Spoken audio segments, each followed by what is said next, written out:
मंडळी, शिरूर आणि श्रीगोंद्याच्या सीमा भागातल्या दानेवाडी गावात असलेल्या एका विहिरीत एका तरुण मुलाचा हातपाय आणि डोकं नसलेला एक मृतदेह सापडला आणि शिरूर भागात एकच खळबळ उडाली। याच भागातून काही दिवसांपूर्वी एक माऊली नावाचा 12वी मध्ये शिकत असलेला एक तरुण एकाएकी गायब झाला होता। पण या मृतदेहाला शिर आणि हातपाय नसल्यामुळे तो मृतदेह नेमका कोणाचा आहे हे समजत नव्हतं। पण काही दिवसांनी याच भागातल्या दुसऱ्या एका विहिरीत एका गाठोड्यात या मृतदेहाचा हातपाय आणि मुंडकं सापडलं आणि सगळ्या घटनाक्रमामुळे संपूर्ण भागात भीतीचं वातावरण निर्माण झालं। पण मग नेमका कोणाचा होता तो मृतदेह? माऊलीचाच की आणखी कोणाचा?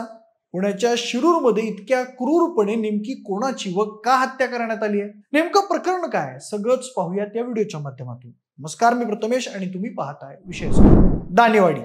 शिरूर आणि नगरच्या श्रीगोंदा तालुक्याच्या बाउंड्रीवर असणारं गाव आणि याच गावात राहणारा माऊली। म्हणजे 19 वर्षीय माऊली हा वारकरी संप्रदायाशी जोडलेला युवक होता। सोबतच गळ्यात तुळशीमाळ घालणारा, साध्या स्वभावाचा आणि धार्मिक वृत्तीचा असलेला हा तरुण होता। शिरूर येथील एका महाविद्यालयात तो आपलं 12वीचं शिक्षण घेत होता। पण पुढे काळाने त्याच्या पुढ्यात काय वाढून ठेवले याची त्याला तसूभरही कल्पना नव्हती। तारीख 7 मार्च 2025, 12वीचा पेपर होता। नेहमीप्रमाणे माऊली आपला 12वीचा पेपर देण्यासाठी घरातून बाहेर पडला। पण बाहेर पडला तो घरी परतलाच नाही। कुटुंबियांनी त्याचा सगळीकडे शोध घेतला, मात्र त्याचा कुठेही शोध लागला नाही। अखेर 9 मार्च रोजी शिरूर पोलीस ठाण्यात त्याची बेपत्ता असल्याची तक्रार दाखल करण्यात आली।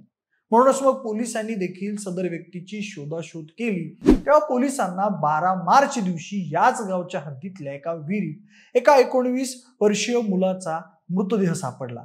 पण तो मृतदेह फारच छिन्न विच्छिन्न अवस्थेत होता। या मृतदेहाला हातपाय आणि डोकं नव्हतं, त्यामुळे या मृतदेहाची ओळख पटवणं अवघड झालं होतं। मृतदेह सडल्यानं त्याची स्थिती फारच वाईट झाली होती। त्यानंतर 2-3 दिवस उलटले तरी पोलिसांना या गोष्टीचा तपास लागत नव्हता।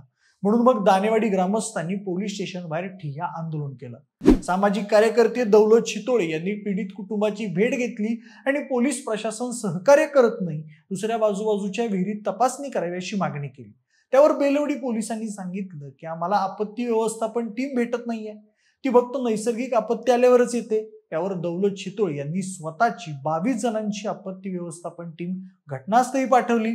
त्यानंतर या मृतदेहाच्या इतर भागांचा शोध घेण्याचा प्रयत्न केला गेला।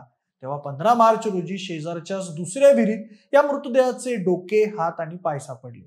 विहिरीमध्ये पोत्यात बांधलेल्या अवस्थेत एक गाठोडं सापडलं। त्या गाठोड्यात काही दगड देखील आढळून आले, मात्र त्याची तपासणी केली असता त्यात 2 हात, पाय आणि डोकं सापडलं। त्यानंतर कुटुंबियांना या अवयवांची ओळख पटवण्यासाठी बोलवण्यात आलं। माऊली गव्हाणे याच्या आईने त्याच्या डाव्या कानातील बाळीवरून तो मृतदेह आपल्या बेपत्ता मुलाचाच असल्याचं सांगितलं। पण त्यांनी मृतदेह पाहताच एकच टाळू फोडला। एवढा काय गुन्हा केला की एवढ्या निर्दयीपणे आमच्या बाळाला मारलं, असा सवाल करत माऊलीच्या कुटुंबानं त्यावेळी आक्रोश केला।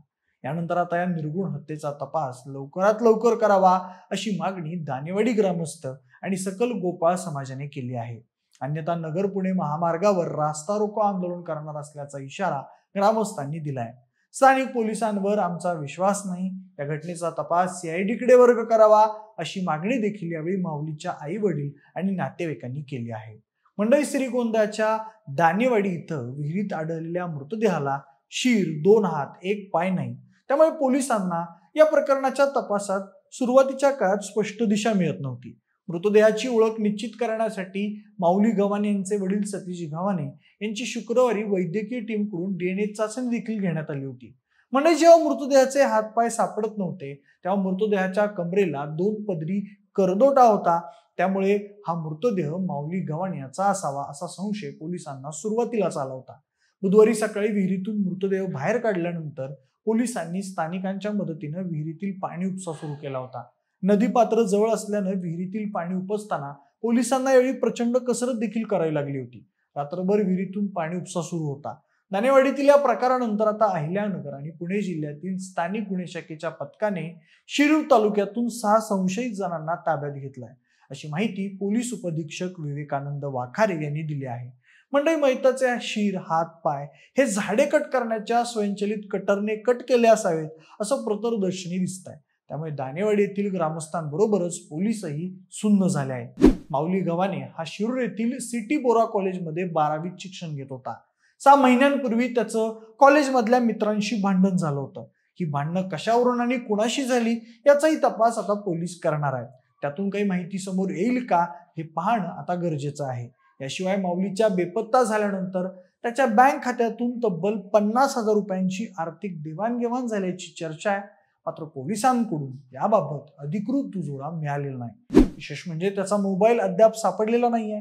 त्यामुळे हत्या आर्थिक कारणातून झाली की त्यामागे आणखी काही वेगळीच कारण आहेत याचा शोध घेणं पोलिसांसाठी मोठं आव्हान ठरलं आहे.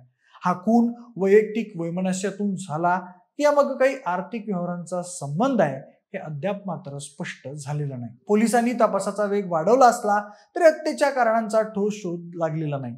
मृतदेहाची जी अवस्था आढळली ती पाहता ही हत्या पूर्वनियोजित असल्याची शक्यता अधिक आहे असा अंदाज वर्तवला जातो आहे. पण मंडळी, या भयंकर घटनेनंतर परिसरातील ग्रामस्थांनी पोलिसांविरोधातच संताप व्यक्त केला आणि लवकरात लवकर हत्येचा उलगडा करण्याची मागणी केली आहे. त्या दृष्टीने पोलिसांकडून आता सीसीटीव्ही फुटेजचा तपास सुरू असून माऊलीच्या संपर्कात असलेल्या सगळ्या लोकांची चौकशी केली जात आहे. त्याच्या मोबाईलचा देखील शोध घेण्यासाठी तांत्रिक विश्लेषण करण्यात येत आहे. मात्र अद्याप कोणताही ठोस पुरावा हाती आलेला नाही. गावातील सीसीटीव्ही फुटेजची तपासणी करून संशयिताच्या हालचाली शोधणं हा पोलिसांसाठी प्राथमिक मुद्दा आहे. त्याशिवाय माऊलीचा मोबाईल फोन शोधून त्याच्या अखेरच्या संवादाचा मागोवा घेणं देखील गरजेचं आहे. पोलिसांनी त्याच्या मित्रपरिवाराकडे चौकशी सुरू केली असली तरी अद्याप कोणताही ठोस धागा हाती लागलेला नाही. पण मंडळी, माऊली हा वारकरी संप्रदायाशी जोडलेला युवक होता. गळ्यात तुळशीमाळा घालणारा, साध्या स्वभावाचा आणि धार्मिक वृत्तीचा असलेला हा तरुण असा क्रूरपणे मारला गेला. त्यामुळे परिसरात भीती आणि संतापाचं वातावरण पसरलंय. सध्या हत्याकांडानं संपूर्ण जिल्ह्यात खळबळ माजवली असून राज्यभरात या प्रकरणाची चर्चा होत आहे. पोलिसांनी लवकरात लवकर या प्रकरणाचा छडा लावून आरोपींना शिक्षा द्यावी अशी मागणी आता जोर धरू लागली आहे. पण आता प्रकरणाचा तपास कोणत्या दिशेनं जातो याकडे संपूर्ण महाराष्ट्राचं लक्ष लागलंय. पण तुम्हाला काय वाटतं, या 19 वर्ष माऊलीचा अशा क्रूरपणे कोणी जीव घेतला असेल? तुमची मतं आम्हाला कमेंट करून नक्की सांगा. जर हा व्हिडिओ आवडला असेल तर लाईक आणि शेअर करा. सोबतच आपल्या विशेष भारी या युट्यूब चॅनलला देखील सबस्क्राईब करायला विसरू नका. आणि जर हा व्हिडिओ तुम्ही फेसबुकवर पाहत असाल तर विशेष भारी FB या आपल्या फेसबुक पेजला देखील फॉलो करायला अजिबात विसरू नका. धन्यवाद.